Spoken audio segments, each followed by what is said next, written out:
I'm Dr. Joe Nyamtu, coming to you live from the 2018 Aesthetic Show. We're in the hustle and bustle of the hallway here in Las Vegas the day after the 4th of July, which is actually the 5th of July, with one of my friends, Tim Sawyer from Rhode Island. Which Good to see you again, my friend. Like the smallest state, isn't it? With the longest name. With the longest name. There you go. Yeah. So tell us a little bit about Crystal Clear Digital Marketing. Yeah, so Crystal Clear Digital Marketing, it's really 3 platforms in one. So we work with over 400 practices, 5 different countries, and we do all the things that a traditional digital ad agency would do. So everything from social media, email marketing, search engine optimization. We build big, beautiful websites. But what we discovered is that's really not enough, right? Because you can drive all the traffic in the world to the front desk of an aesthetic practice, but at the end of the day, you have to have the right people, process, and tools in place to convert that traffic into paying patients. So in addition to the digital suite, we offer a fully marketing automation system that helps them with their people, process, and tools. And then we also train their employees. So at the end of the day, it's really optimizing every conversion point in the sales and marketing funnel. One of the things I like about you, Tim, is you're a no-nonsense guy. Yeah. And you know, when you walk down at any exhibit, and obviously there's a lot of competition in your field, everybody tells you they're going to get you on your front page of Google, yeah, and this and that, and obviously it's impossible to do that. One thing that I want to talk about, when I went into practice, I'm probably a little older than you, you know, and there wasn't any internet, it was really slow to get off the ground. I mean, you maybe would get some referrals from the established people, and you put an ad in the yellow pages, and you know, it took decades. And I have seen people now come out of a residency program. You got to be good at what you do, but they come out of a residency program and they have a strong social media presence, people like yourself behind them, and they can skyrocket to the front of the pack in an amazingly short period of time. So what do you say to people that tell you, you know, I don't need all that, my practice is busy? And well, my favorite line is when you're talking to someone who's been doing this a long time, and they say, well, Tim, none of that applies to me because my practice is 100% referral based. And I'll say, well, tell me about your marketing plan. And they say, well, I don't have a marketing plan. And I say, then how can you be anything but referral based, right? Because you're not doing anything to drive traffic. So folks who have been established practices have been doing this a long time. It can be frustrating, right? Because they had to do it the Main Street way. You had to build your practice, build relationships, build referrals.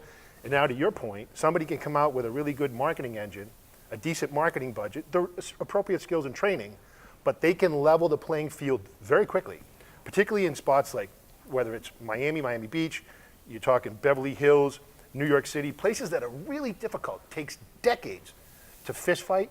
Now if someone's got a decent SEO strategy, they've got a decent email strategy, particularly a decent social strategy, very quickly they can establish a really nice practice. And not just folks who are new to the market, but they can actually pull patients from those established practices, right? Because we live in the Kim Kardashian world, right? So if she's into butt lifts and she's into the Brazilian butt lift and she's doing breast dogs, guess what everybody wants to do?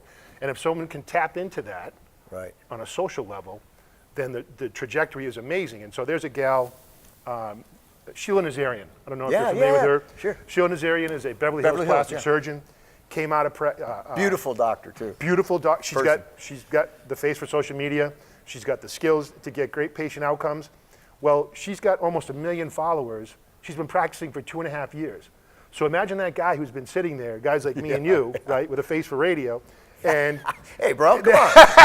And you mean you? And they're in the trenches, fist fighting away, and along comes this young surgeon, and now all of a sudden she's literally creating a big air pocket in the market. And so, like I said, and what social media does, and what we help our clients do, it's for the first time ever, one person, whether it's a plastic surgeon, cosmetic surgeon, dermatologist, can now connect with a wide audience at a very low cost with no filters.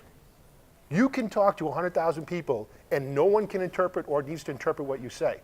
So it really is, to me, it's the greatest marketing opportunity ever. It is amazing. You know, I have 17 million hits on my YouTube videos. Wow. And I remember making the first YouTube video and say, who in the hell cares about some little bald guy from Richmond, Virginia? And it is amazing. All right, question for you. So most people that are finishing a residency or fellowship or whatever, they have hundreds of thousands of dollars of debt. They're setting up a practice. You know, money is really tight. So what's the best bang for your buck when you start out here?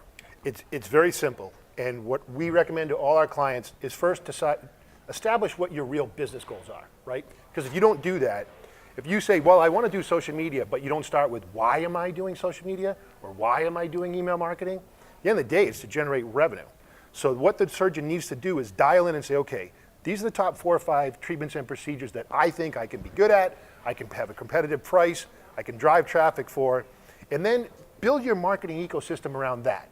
So from a search engine optimization perspective, fight for those 5 terms. Don't worry about the one-off procedure that's going to come in 2 times a year.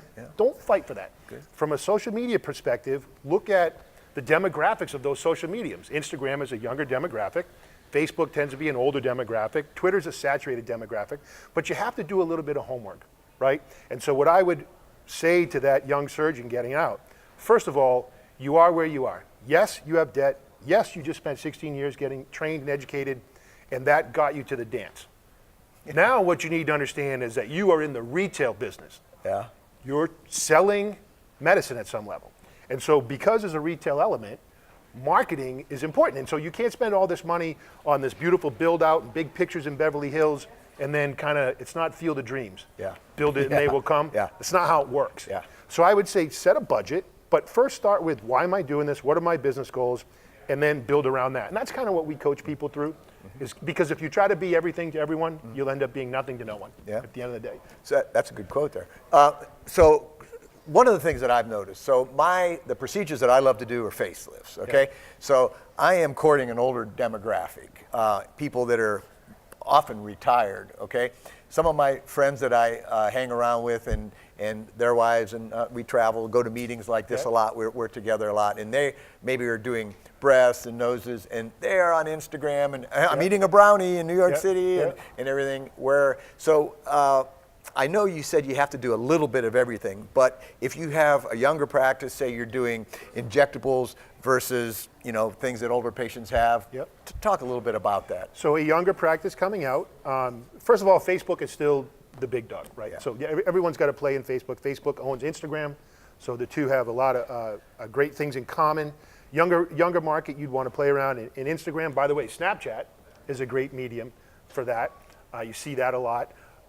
But so if you think about facelifts, right? So the demographic of a facelift, assuming what little I know, it's probably 50, 55 and up into the 60s kind of thing. And, for the most part. And you would think historically that person is not going to be either impressed or influenced by your online presence. But here's what happens. You get that coveted referral that you've been friends with her husband for 10 years, and he says, honey, you should go see this guy, he's amazing. What's the first thing she's going to do when she goes home? She's going to go on the internet, she's going to look at your website, that's either going to be a green light or a red light for her. Then she's going to look at your reviews, that's going to be a green light or a red light for her. Then she's going to look at your social presence, that's going to be a green light or a red light.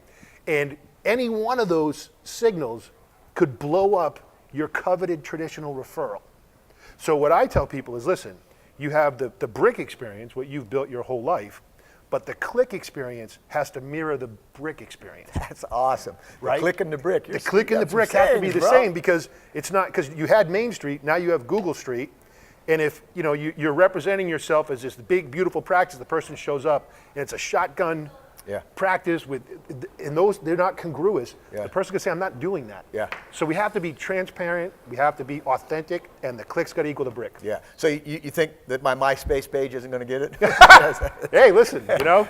So a couple little things here. One of the biggest things, and we got to kind of wrap this up, but what really gives me the warm and fuzzies is when I have somebody that's got a lot of aging and I do a facelift and they come back and man, they are happy and I have changed their life, and it's it's art and I've played a part in that. What is it that really excites you about a successful situation in your business?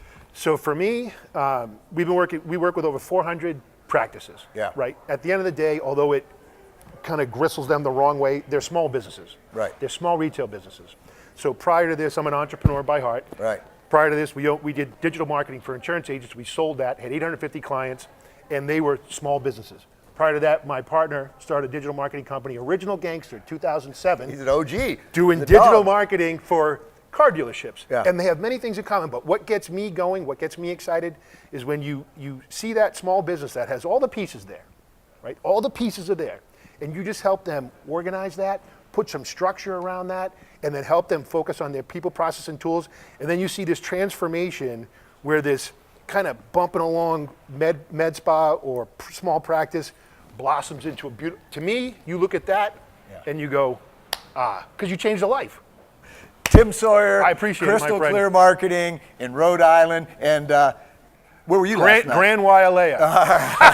Thank you very much. Thank you so much. I'm Dr. Joe appreciate it. Nyamtu, live from the 2018 Aesthetic Show. Thank you for tuning in.